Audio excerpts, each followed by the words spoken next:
Hello students, स्वागत है आपका आपके अपने यूट्यूब चैनल ओनली कॉमर्स पर।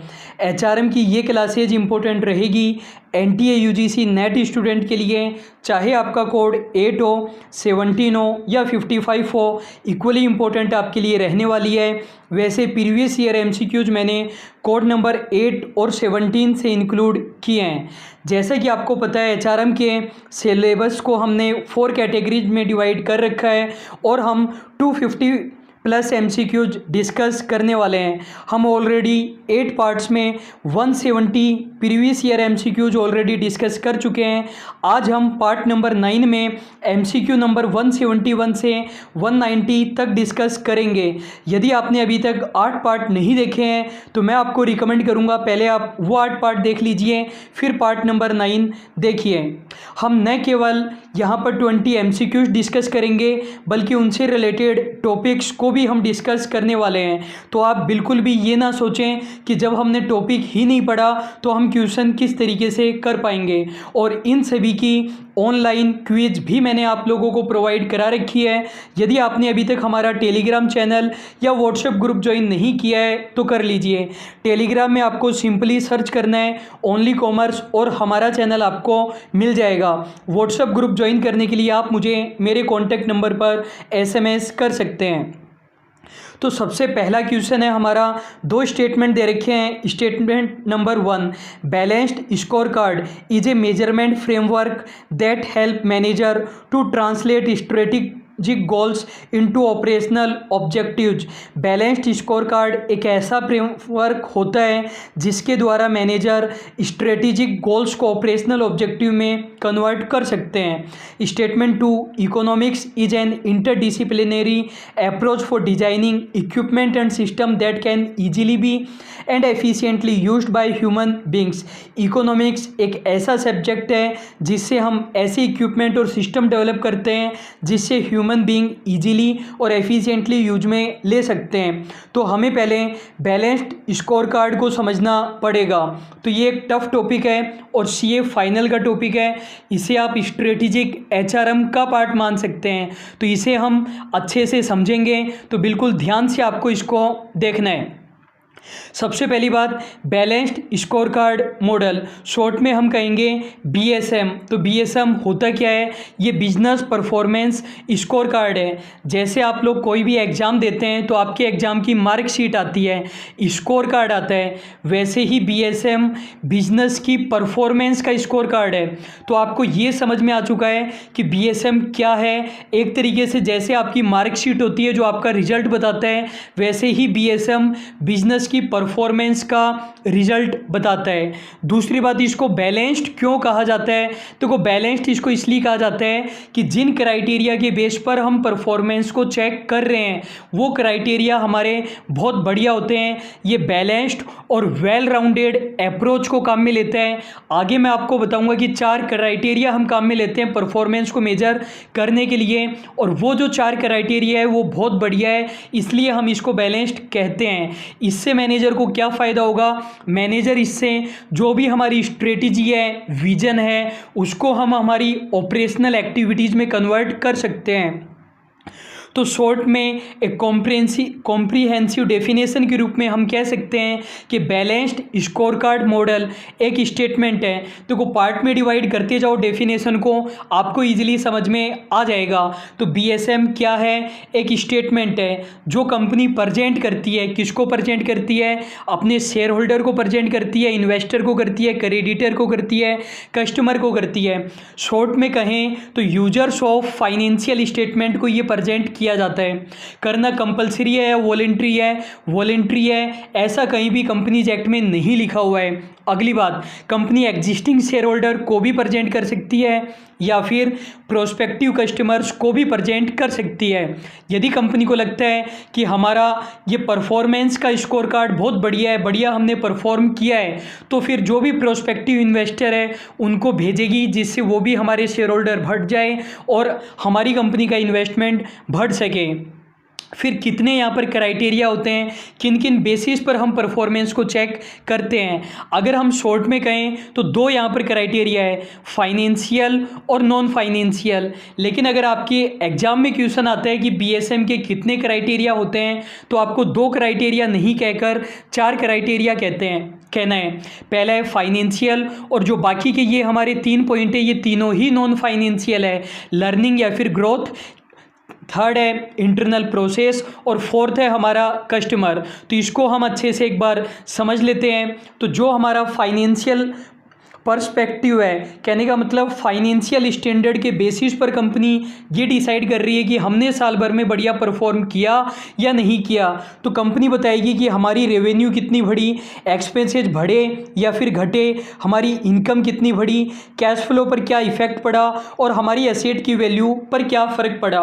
रेवेन्यू और इनकम में आपको डिफरेंस पता है। यदि हमारी कॉस्ट है किसी प्रोडक्ट की 2 रुपये और उसको हमने 5 रुपये में बेच दिया, तो 5 रुपये हमारी रेवेन्यू है और इनकम हमारी 3 रुपये, 2 रुपये हमारी कॉस्ट है।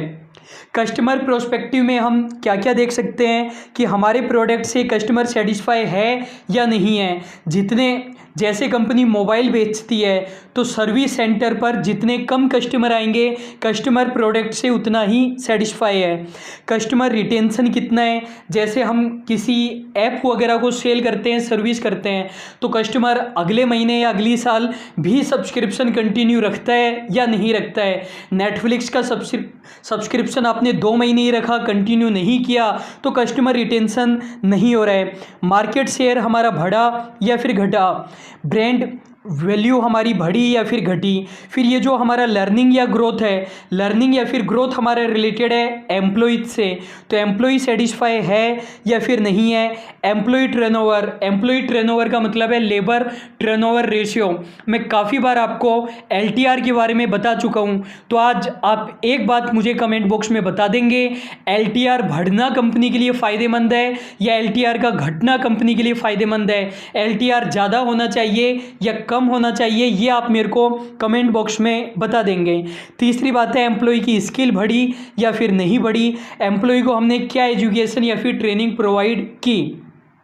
इसी तरीके से इंटरनल प्रोसेस में हम बता सकते हैं, इन्वेंट्री के बारे में बता सकते हैं, ऑर्डर को लेना और उसे एग्जीक्यूट करना कितना हमने आसान बनाया, रिसोर्स को एलोकेट हमने किस तरीके से किया। साइकिल टाइम का मतलब है हम रॉ मटेरियल से फिनिश गुड्स बनाते हैं, तो वो जो पीरियड है इन्वेंट्री साइकिल पीरियड, वो कम से कम होना चाहिए, तो वो हम कम कर पाए या नहीं कर पाए। और क्वालिटी मैनेजमेंट हमने कितना बढ़िया किया। जिनका कोड 17 है उनके एक सब्जेक्ट है प्रोडक्शन मैनेजमेंट, तो उसके अंदर ये चीज़ें आ सकती है इंटरनल प्रोसेस। तो आई होप आपको ये चीज़ें बिल्कुल अच्छे से समझ में आ गई होगी। मतलब 30 सेकेंड के अंदर मैं आपको एक बार रिवाइज करा देता हूँ। बैलेंस स्कोर कार्ड क्या है? एक ऐसा स्कोर कार्ड है जो बिजनेस की परफॉर्मेंस के बारे में बताता है। बैलेंस्ड क्यों है? क्योंकि जो इसके 4 क्राइटेरिया है वो बिल्कुल अच्छे हैं, बैलेंस्ड है, मैनेजर को हेल्प करता है कि हम हमारी स्ट्रेटेजी या विजन को ऑपरेशनल एक्टिविटीज़ में कन्वर्ट कर पाएँ।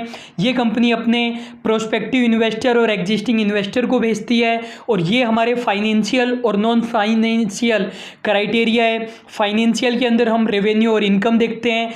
कस्टमर प्रोस्पेक्टिव में हम देखते हैं कस्टमर रिटेन हुआ या नहीं हुआ। लर्निंग के अंदर एम्प्लॉयज को नई स्किल हमने प्रोवाइड कराई कि नहीं करवाई। इंटरनल में हम इन्वेंट्री से रिलेटेड और अदर चीज़ें भी हम देख सकते हैं। ये हमारा क्वेश्चन था, बताना है कि ये स्टेटमेंट्स करेक्ट है या नहीं है। पहला स्टेटमेंट है हमारा, balanced score card is a measurement framework that help manager to translate strategic goal into operational objectives, तो बिल्कुल हमारा करेक्ट स्टेटमेंट है। सेकंड में ये बोल रहा है इकोनॉमिक्स एक ऐसा सब्जेक्ट है जिसके द्वारा हम कुछ ऐसे इक्विपमेंट और सिस्टम डेवलप करते हैं जिसे ह्यूमन बींग ईजिली और एफिशिएंटली यूज में ले सकें, तो ये भी हमारा करेक्ट स्टेटमेंट है। देखो जो इकोनॉमिक्स होती है, इकोनॉमिक्स का मेन पर्पज़ क्या होता है, किसी भी कंट्री की जो पब्लिक है उन पब्लिक को ज़्यादा से ज़्यादा सेटिस्फेक्शन मिले।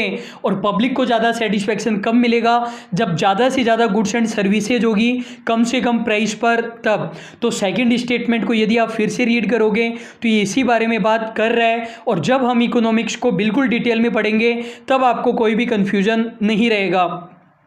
सेकंड हमारा क्वेश्चन है performance rating system is. Performance rating system का मतलब है परफॉर्मेंस अप्रेजल में हम एम्प्लॉयज़ को रेटिंग देने का काम करते हैं। परफॉर्मेंस अप्रेजल को हमने बिल्कुल डिटेल में पढ़ा है और 2 वीडियोज में परफॉर्मेंस अप्रेजल की बना चुका हूँ। एक वीडियो में हमने परफॉर्मेंस अप्रेजल के सभी मेथड्स पढ़े थे और सेकंड वीडियो में हमने परफॉर्मेंस अप्रेजल की एरर्स पढ़ी थी। तो ये बोल रहा है परफॉर्मेंस अप्रेजल में जो हम एम्प्लॉयज़ को रेटिंग देते हैं तो उसका क्या मतलब है, achievement during the current year, the degree of performance of an organization, details of the extent to which objectives are achieved, a score related to overall performance। तो डी हमारा यहाँ पर करेक्ट आंसर हो जाएगा। बाकी चीज़ें तो परफॉर्मेंस अप्रेजल से ही रिलेटेड नहीं है। परफॉर्मेंस अप्रेजल तो एम्प्लॉय की परफॉर्मेंस चेक करने से रिलेटेड है। तो 3 वाले में ये बोल रहे हैं कंपनी ने ऑब्जेक्टिव अचीव किए कि नहीं किए, तो इसका तो परफॉर्मेंस अप्रेजल से कुछ भी लेना देना नहीं है। सेकेंड वाले में ये बोल रहे हैं कि ऑर्गेनाइजेशन की परफॉर्मेंस कैसी रही, हमें मतलब नहीं है ऑर्गेनाइजेशन की परफॉर्मेंस से। और 1 वाले में बोल रहे हैं कि साल भर में जो भी अचीवमेंट किए वो चीज़ें। तो ये तीनों पॉइंट परफॉर्मेंस अप्रेजल से रिलेटेड नहीं थे। डी वाले में ये बोल रहे हैं कि हमने ओवरऑल परफॉर्मेंस के लिए जो स्कोर दिया तो इसको हम करेक्ट मान सकते हैं। अगला हमारा क्वेश्चन है the process of identifying, developing and tracking key individual is called. तो की इंडिविजुअल की ये बात कर रहा है कि की इंडिविजुअल यानी जो कंपनी के महत्वपूर्ण लोग हैं, की मैनेजेरियल पर्सन है, उन लोगों को आइडेंटिफाई करना, उनको डेवलप करना, ट्रैक करना क्या कहलाता है, HRP, succession planning, selection, recruitment. हमारा आंसर आ जाएगा सक्सेशन प्लानिंग। देखो एक चीज़ मैंने आपको बता रखी है कि जो हमारी रामबाण सीरीज है उसके अंदर हम कुछ 1 लाइनर डिस्कस करेंगे, 100 प्लस 1 लाइनर डिस्कस करेंगे और 2-3 वीडियो उसके आएंगे। तो उसके अंदर ये जो छोटी मोटी चीज़ें हैं सक्सेशन प्लानिंग वगैरह ये हम डिस्कस कर लेंगे। वीडियो बनाने में हो सकता है मुझे टाइम लगे, लेकिन मैं आपको ये विश्वास दिलाता हूँ या तो मैं आपको बेस्ट करवाऊंगा, बेस्ट से कम मैं आपको कुछ भी नहीं करवाऊंगा। तो सक्सेशन प्लानिंग का आपको मीनिंग पता है। देखो सक्सेशन प्लानिंग में एक बात आप जरूर याद रखना, ये की इंडिविजुअल से रिलेटेड होता है। की इंडिविजुअल का मतलब है हमारी कंपनी के जो महत्वपूर्ण पर्सन है उनसे रिलेटेड। जैसे एग्जांपल के लिए मान लेते हैं कि बीजेपी के अंदर देखो जो महत्वपूर्ण लोग हैं वो कभी ना कभी तो रिटायर हो ही जाएंगे, जो टॉप के 4-5 लोग हैं। तो हमें अभी से कोशिश करनी पड़ेगी कि जब अगले 10-15 सालों में ये 4-5 महत्वपूर्ण लोग रिटायर होंगे तो इनकी जगह पर कौन आए, ये हमें कोशिश करनी है। यही सक्सेशन प्लानिंग है। कांग्रेस यहीं पर फेल हो गई जब मनमोहन जी काम कर रहे थे, इन्होंने सक्सेशन प्लानिंग पर ध्यान नहीं दिया कि मनमोहन जी के बाद कौन। अगला हमारा क्वेश्चन है a team widely dispersed but link through computer technology. ये बोल रहा है कि एक टीम है जो कंप्यूटर के साथ जुड़ी हुई है, तो उसे हम क्या कहेंगे, employ team, work group, virtual team, top management team. बिल्कुल आसान सा क्वेश्चन है, वर्चुअल टीम हमारा आंसर हो जाएगा। कंप्यूटर से जुड़ी हुई है, फेस टू फेस इंटरेक्शन नहीं हो रहा है। नेक्स्ट हमारा क्वेश्चन है, 2 स्टेटमेंट हमें दे रखे हैं। पहला है point system is a quality job evaluation procedure that determine A job relative value. 2 चीज़ें होती है, एक तो होता है परफॉर्मेंस अप्रेजल के मेथड्स, एक होते हैं जॉब इवेल्युएशन के मेथड्स। कुछ पॉइंट दोनों में सिमिलर होते हैं, फिर भी दोनों अलग अलग टॉपिक्स है। तो ये एक जॉब इवेल्युएशन के मेथड की बात कर रहा है, पॉइंट सिस्टम की बात कर रहा है। और ये बोल रहा है कि ये जो पॉइंट सिस्टम होता है जॉब इवेल्युएशन का मेथड, ये क्वालिटिव मेथड होता है न कि क्वांटिटिव। तो आपको क्या लग रहा है, सही लग रहा है कि गलत लग रहा है? स्टेटमेंट 2 में ये बात कर रहे हैं transfer of training refers to the effective application of principle learn to what are required on the job. ये बोल रहा है कि ट्रांसफ़र ऑफ ट्रेनिंग का मतलब होता है जो हमने ट्रेनिंग में सीखा है उसे जॉब पर अप्लाई करना। देखो सेकंड स्टेटमेंट हमारा बिल्कुल करेक्ट है। ट्रेनिंग मेथड का एक डिटेल्ड वीडियो मैंने आपको दिया था और वहाँ पर मैंने आपको बताया भी था कि ट्रांसफ़र ऑफ ट्रेनिंग का मतलब है ट्रेनिंग में हमने जो सीखा वो हम हमारी जॉब में अप्लाई कर रहे हैं। और स्टेटमेंट 1 हमारा बिल्कुल गलत है। स्टेटमेंट 1 हमारा गलत क्यों है? क्योंकि पॉइंट सिस्टम क्वांटिटिव होता है न कि क्वालिटिव। वैसे जॉब इवैल्यूएशन के मेथड्स मैंने आपको अभी तक नहीं पढ़ाए हैं। तो सेकंड हमारा करेक्ट है और 1 हमारा इनकरेक्ट है। नेक्स्ट हमारा क्वेश्चन है मैच द फॉलोइंग का, और इनको हमें मैच करना है। तो 4 प्रकार की टीम हमें दी गई है, cross functional team, project team, self directed team, task force team. Types of teams का एक 5 मिनट का वीडियो आएगा, फिर भी ये क्वेश्चंस आपसे होने चाहिए। लिस्ट 2 के अंदर हमें दे रखा है a group formed for specific job, a group consisting of specialist from different departments, a group formed to solve a problem immediately, highly trained individual performing a set of interdependent jobs. मैं short में आपको इनका meaning बता देता हूँ। Cross functional team, नाम से ही लग रहा है क्रॉस फंक्शन का मतलब इस टीम में जो मेंबर होंगे वो डिफरेंट डिपार्टमेंट के हैं, डिफरेंट फंक्शंस को परफॉर्म करने वाले हैं। कुछ मेंबर प्रोडक्शन में डिपार्टमेंट से हैं, कुछ हमारे एचआरएम से हैं, कुछ हमारे अदर डिपार्टमेंट से हैं। प्रोजेक्ट टीम के नाम से ही लग रहा है ये टीम बनाई गई है किसी प्रोजेक्ट को कंप्लीट करने के लिए। जैसे ही प्रोजेक्ट कंप्लीट होगा टीम हमारी ख़त्म हो जाएगी। जैसे रिजर्वेशन देना चाहिए या नहीं देना चाहिए इसके रिगार्डिंग गवर्नमेंट ने कमेटी बना दी, उस कमेटी या टीम को हम प्रोजेक्ट टीम कह सकते हैं। सेल्फ डायरेक्टेड टीम के भी नाम से लग रहा है ये एक ऐसी टीम है जो ऊपर बताए गए तरीकों में से कोई भी हो सकती है, लेकिन ये सेल्फ डायरेक्टेड है, इसको कुछ हमने अच्छी पावर्स दे दी है और इस पर मैनेजमेंट ज़्यादा कंट्रोल नहीं करेगा, ये खुद डिसीजन ले लेगी क्योंकि ये सेल्फ डायरेक्टेड है। हालांकि इसको बनाया तो मैनेजमेंट नहीं है।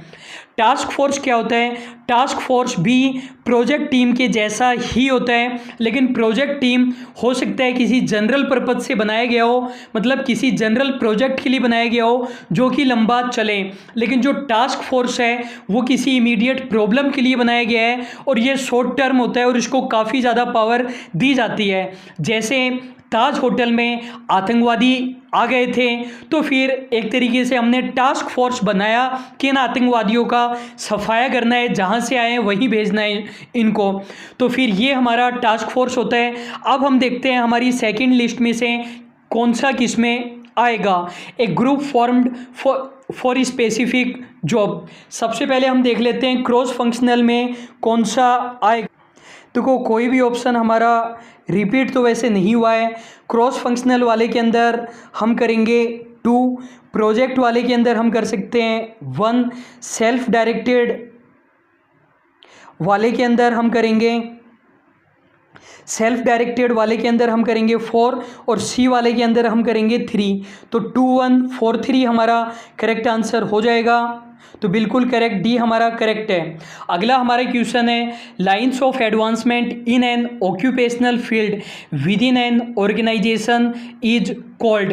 क्या आप किसी ऑर्गेनाइजेशन के अंदर कोई जॉब कर रहे हो और जो भी लाइन ऑफ एडवांसमेंट है, कहने का मतलब आप काम कर रहे हैं, मान लीजिए आप काम कर रहे हैं रिलायंस लिमिटेड में, तो वहाँ पर आप एक छोटी पोस्ट पर लगे थे और आप कंटिन्यूसली 30 साल वहाँ पर काम करेंगे, तो आप जिस पोस्ट पर अपॉइंट हुए थे उसी पोस्ट से तो रिटायर नहीं होंगे। तो जो भी लाइन ऑफ एडवांसमेंट है उसे हम क्या कहेंगे?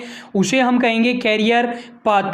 देखो प्रमोशन या ट्रांसफ़र तो हो ही नहीं सकता। आप ये कह सकते हो कि जॉब प्रोग्रेशन क्यों नहीं होगा? जॉब प्रोग्रेशन इस बात से रिलेटेड होता है कि जिस पोस्ट पर आप अपॉइंट हुए थे उस जॉब में आप कैसे परफॉर्म करेंगे, जबकि कैरियर पाथ में ये सब कुछ आ गया कि आप कैसे कंटिन्यूसली प्रमोट होते जाएंगे। नेक्स्ट हमारा क्वेश्चन है involve determining which employees need training and which do not. वो कौन सा कॉन्सेप्ट है जिससे हम डिटरमाइन करते हैं कि एम्प्लॉयज़ को ट्रेनिंग की नीड है या नहीं है? काफ़ी अच्छा क्वेश्चन है। इसके अंदर हमारा बी आंसर आएगा, person analysis. Training need analysis नहीं आएगा। ट्रेनिंग नीड एनालिसिस में हम ये डिटरमाइन करते हैं हमारे ऑर्गेनाइजेशन में एम्प्लॉयज़ को ट्रेनिंग की ज़रूरत है या नहीं है। आप बोलोगे कि फिर डिफरेंस क्या हुआ? पर्सन एनालिसिस में हम ये देखते हैं स्पेसिफिक पर्सन वाइज कि मिस्टर राम को ट्रेनिंग की ज़रूरत है क्या, मिस्टर श्याम को ट्रेनिंग की ज़रूरत है क्या, जबकि ट्रेनिंग नीड में तो हम ओवरऑल ऑर्गेनाइजेशन के लेवल पर देख लेते हैं। तो बी हमारा यहाँ पर करेक्ट आंसर हो जाएगा। जाएगा। वन लाइनर में हम इनको डिस्कस करने वाले हैं, इन सभी छोटी छोटी चीज़ों को। नेक्स्ट हमारे क्वेश्चन है the term union density refers to. अच्छा क्वेश्चन है, यूनियन डेंसिटी। यूनियन डेंसिटी देखो क्या होता है, मान लीजिए किसी ऑर्गेनाइजेशन के अंदर टोटल 1000 एम्प्लॉयज़ है, किसी ऑर्गेनाइजेशन के अंदर 1000 एम्प्लॉयज़ काम करते हैं और एम्प्लॉयज़ ने ट्रेड यूनियन बना रखी है। अब ट्रेड यूनियन में ज़बरदस्ती तो है नहीं कि उसकी मेंबरशिप ज्वाइन करो। मान लीजिए टोटल 300 मेंबर्स ने ही ट्रेड यूनियन को ज्वाइन कर रखा है, तो ये जो हमारा रेशियो है 3:10, इस रेशियो को हम यूनियन डेंसिटी कहते हैं। चाहे आप इसको 3:10 कहो, चाहे आप इसको 30% कहो। तो देखो ऑप्शन में क्या क्या बोल रहे हैं, total number of worker who are union member, कहने का मतलब 300, इसको कहेंगे क्या, नहीं कहेंगे। सेकंड में बोल रहे हैं total number of worker who are union members, यहाँ पर भी वही बात कर रहे हैं। तीसरे वाले में बोल रहे हैं proportion of worker who are member of union, ये बिल्कुल सही बात है, उस प्रपोर्शन को हम कहेंगे। और डी वाले में बोल रहे हैं number of worker whose pay is set by collective bargaining, ये भी नहीं आएगा, तो सी हमारा करेक्ट आंसर हो जाएगा। नेक्स्ट हमारा क्वेश्चन है the reason for using multiple system of performance appraisal. देखो आपको पता है परफॉर्मेंस अप्रेजल के हमने बहुत सारे मेथड्स पढ़े थे, लगभग 15 के लगभग मेथड्स हमने पढ़े थे। तो मैंने आपको ये बताया था कि कोई भी मेथड बेस्ट नहीं है, वो डिपेंड करता है परिस्थितियों पर। और एक एम्प्लॉय की परफॉर्मेंस अप्रेजल करने के लिए हम एक से ज़्यादा मेथड काम में ले सकते हैं, एक से ज़्यादा मेथड को काम में लेना ज़्यादा बढ़िया रहेगा। तो ये क्वेश्चन ये बोल रहे हैं एक से ज़्यादा मेथड काम में लेने का क्या फ़ायदा है, और ऑप्शन में हमें 3 ऑप्शन दे रखे हैं, कहने का मतलब एक रीज़न नहीं आएगा, 3 रीज़न आएंगे। तो हमें बताना है परफॉर्मेंस अप्रेजल के लिए एक से ज़्यादा मेथड अप्लाई करने का क्या फ़ायदा। 3 फ़ायदे करेक्ट है, एक फ़ायदा गलत है। Provide employees a choice of methods to prevent the misuse of performance appraisal system. Different system are required for different department to separate reward and non reward aspect of appraisal। तो हमें केवल 3 ही लेने हैं, हो सकता है चारों ऑप्शन करेक्ट हो, लेकिन जो कम अच्छा है उसको छोड़ देंगे। तो हम लेंगे 1 वाला, 3 वाला और 4th वाला। सेकंड वाला हम नहीं लेंगे। 4th वाला देखो बिल्कुल करेक्ट है, परफॉर्मेंस अप्रेजल का पर्पज़ कोई ज़रूरी नहीं है यही हो कि एम्प्लॉय को इंक्रीमेंट देना है या प्रमोशन देना है, हो सकता है हम एम्प्लॉय की केवल कमियां दूर करना चाहते हैं, तो ये पर्पज़ हो सकता है। तीसरे वाले में ये बोल रहे हैं कि डिफरेंट डिपार्टमेंट के लिए डिफरेंट सिस्टम काम में आएंगे, बिल्कुल सही है। 1 वाले में ये बोल रहे हैं कि एम्प्लॉय सेटिस्फाई रहेगा, कि ये नहीं है कि हम एक ही मेथड काम में ले रहे हैं, डिफरेंट मेथड काम में ले रहे हैं, ये भी सही है। लेकिन सेकंड वाला उतना करेक्ट नहीं है। तो 1, 3, 4 हमारा करेक्ट आंसर हो जाएगा। यहाँ पर 3, 4, 1 लिखा हुआ है, एक ही बात है।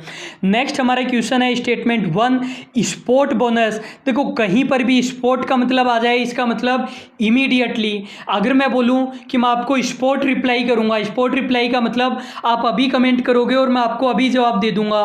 मैं आपको बोलूँ स्पोर्ट पेमेंट कर दूंगा, मतलब अभी के अभी पेमेंट कर दूंगा। तो ये बोल रहा है sport bonus is an unplanned bonus given for employees efforts unrelated to an employees performance measure. Second में बोल रहा है promotion is a change of assignment to a job at higher level of organisation. 1 वाला हमारा correct है कि नहीं है, बिल्कुल करेक्ट है। अनप्लानेड बोनस है जो हम एम्प्लॉय को दे देते हैं, ये एस्टेब्लिशमेंट की परफॉर्मेंस मेजर से रिलेटेड नहीं है। सेकंड वाला भी हमारा करेक्ट है। प्रमोशन में क्या होता है, असाइनमेंट चेंज हो गया, ऑर्गेनाइजेशन के अंदर हायर लेवल का काम हमें दे दिया, तो दोनों ही हमारे बिल्कुल करेक्ट है। स्टूडेंट यदि आपको मेरी मेहनत पसंद आ रही है तो वीडियो को लाइक ज़रूर कीजिए। यदि आप वीडियो को लाइक करेंगे, जितने हमारे ग्रुप मेंबर्स हैं, जितने हमारे टेलीग्राम मेंबर्स हैं, उतने लाइक्स अगर आएंगे पीडीएफ भी मैं आपको प्रोवाइड करने लग जाऊंगा। लेकिन ये जो कुछ स्टूडेंट ने आदत बना रखी है कि वीडियो हमें नहीं देखना, केवल पीडीएफ चाहिए, कभी नहीं मिलेगी पीडीएफ, आप भूल जाओ, चाहे आप चैनल अनसब्सक्राइब कर सकते हैं। क्वेश्चन है हमारा, the individual who recognise the link between pay and performance for the first time, वो कौन सा पर्सन था जिसने पे और परफॉर्मेंस में लिंक एस्टेब्लिश किया। जनरली तो लोग ये मानते थे कि चाहे आप पैसा बढ़ाओगे तो परफॉर्मेंस नहीं बढ़ेगी, लेकिन इन्होंने बोला कि आप पैसा बढ़ाकर तो देखो, एम्प्लॉय का मोटिवेशन बढ़ेगा, मोरल बढ़ेगा और परफॉर्मेंस बढ़ेगी। तो एफ.डब्ल्यू. टेलर ने ये सबसे पहले काम किया था।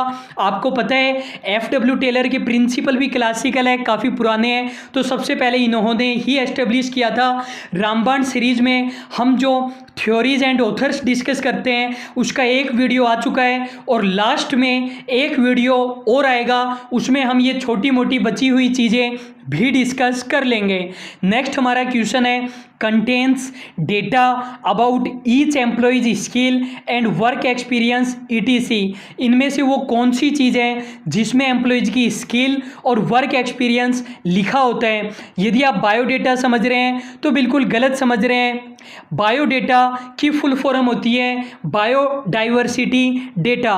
बायोडेटा के अंदर नॉर्मल इंफॉर्मेशन आती है, आपका नेम, फादर्स नेम, एड्रेस, आपका जेंडर, कास्ट, कौन सी स्टेट से हो। इसका हमारा करेक्ट आंसर आएगा स्किल इन्वेंट्री। वन लाइनर में हम डिस्कस करेंगे। इंपॉर्टेंट चीज़ है स्किल इन्वेंट्री, बिल्कुल ध्यान रखना। स्किल इन्वेंट्री तैयार कौन करता है? कंपनी तैयार करती है।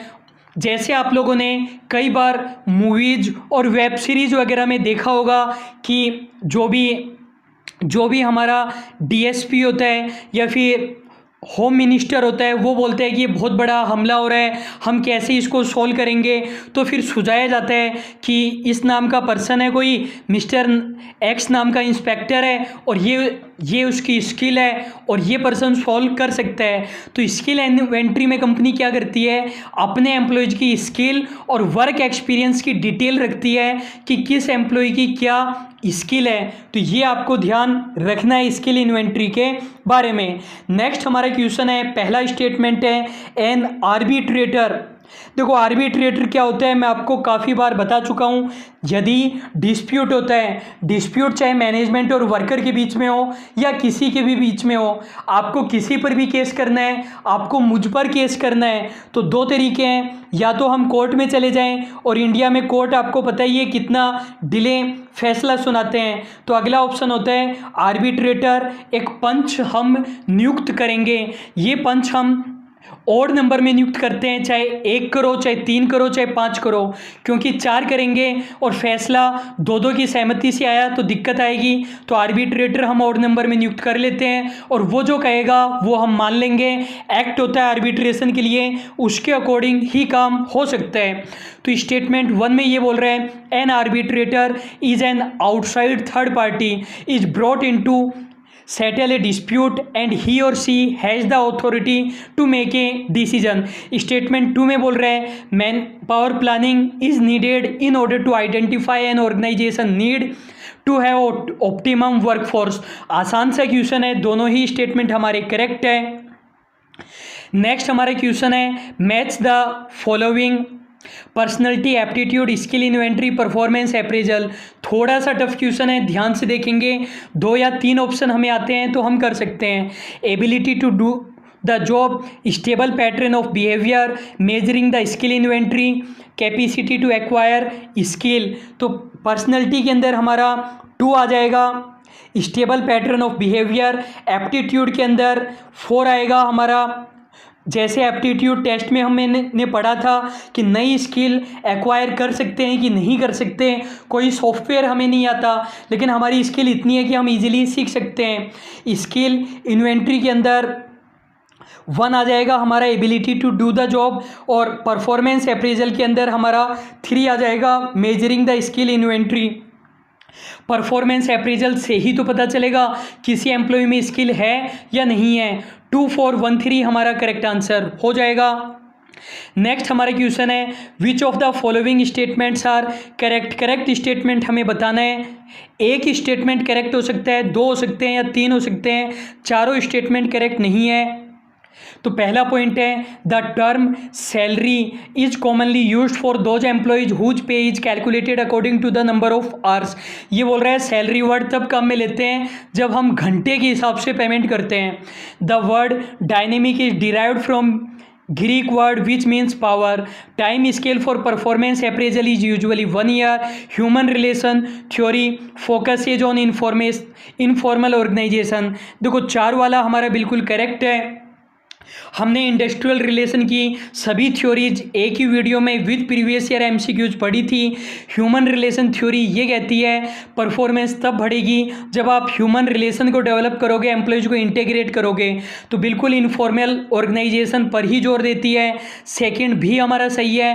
परफॉर्मेंस अप्रेजल जनरली हम 1 साल का ही करते हैं, करने को आप कितने भी दिनों का कर सकते हो, ये भी सही है। जो डायनेमिक वर्ड है वो ग्रीक वर्ड से आया है, इसका मतलब होता है पावर। जो रामबाण सीरीज में हम डिस्कस करते हैं थ्योरीज, वहाँ पर हमने एक टॉपिक ये भी डिस्कस किया था विभिन्न लैटिन वर्ड का मीनिंग, वो शायद हमने बिजनेस मैनेजमेंट में डिस्कस किया था। तो जो बचे हुए पॉइंट है वो भी हम वहाँ पर डिस्कस कर लेंगे। 1 वाले में ये बोल रहा है सैलरी वर्ड तब काम में लेते हैं जब घंटे के हिसाब से पेमेंट होता है, तो ये गलत है। Salary generally monthly based employees के लिए होती है। तो 1 हमारा इनकरेक्ट है, बाकी 2, 3, 4 हमारा करेक्ट है। तो यहाँ पर आंसर हमारा बी आ जाएगा, केवल 1 हमारा इनकरेक्ट है। नेक्स्ट हमारा क्वेश्चन है human resource plans of a nation should be flexible as far as possible. ये बात कर रहा है किसी कंट्री के ह्यूमन रिसोर्स प्लान की। देखो हमारी कंट्री है और हम सभी उसके ह्यूमन रिसोर्सेज है। एक कंट्री को ह्यूमन रिसोर्सेज में सबसे ज़्यादा इन्वेस्टमेंट करना चाहिए। गवर्नमेंट जो आपको जेआरएफ के लिए 5 साल तक 35, 40, 50 हज़ार रुपये तक का पेमेंट कर रही है, वो एक तरीके से ह्यूमन रिसोर्सेज में इन्वेस्टमेंट है। तो ये बोल रहा है एक कंट्री का जो ह्यूमन रिसोर्स प्लान है वो फ्लेक्सिबल होना चाहिए। बिल्कुल सही बात है, फ्लेक्सिबल होना चाहिए। लेकिन फ्लेक्सिबल क्यों होना चाहिए, इन 4 में से एक ऑप्शन को हमें सेलेक्ट करना है।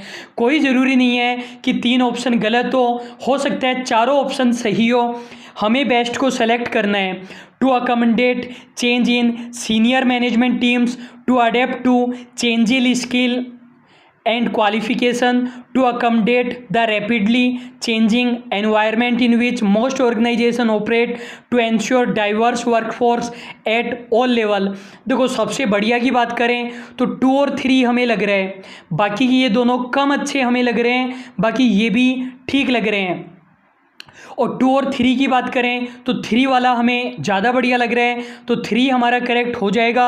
ऐसे क्वेश्चन का वैसे ज़्यादा कुछ हो नहीं सकता। आप अगर डिस्कशन करो नहीं सेकंड वाला ज़्यादा बढ़िया है, वो डिपेंड करता है कि जो आपका एग्जामिनर है उसे कौन सा बढ़िया लगता है, उसने आंसर की में क्या आंसर यूजीसी या एनटीए को प्रोवाइड कराया था। नेक्स्ट हमारा क्वेश्चन है critical factor which determine sure success of an organisation.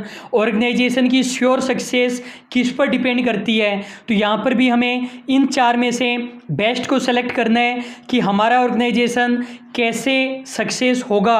Recruiting only talented employee, केवल टैलेंटेड लोगों को ही आप जॉब दो, बात तो सही है, लेकिन कोई ज़रूरी थोड़ी है कि टैलेंटेड होगा तो वो काम कर ही पाएगा। आरसीबी का हाल आपको पता है, टैलेंटेड लोगों को इकट्ठा कर लिया, लेकिन हर साल क्या होता है उसके साथ। Provisions of incentive liberally to motivate employees को अच्छे इंसेंटिव दो, बात तो बिल्कुल सही है, लेकिन कई बार पैसे से भी काम नहीं होता है। बड़े बड़े महंगे खिलाड़ी वो फेल हो जाते हैं और सस्ते खिलाड़ी बहुत बढ़िया परफॉर्म कर जाते हैं। लेकिन हो सकता है 1 और 2 को भी हमें सेलेक्ट करना पड़े।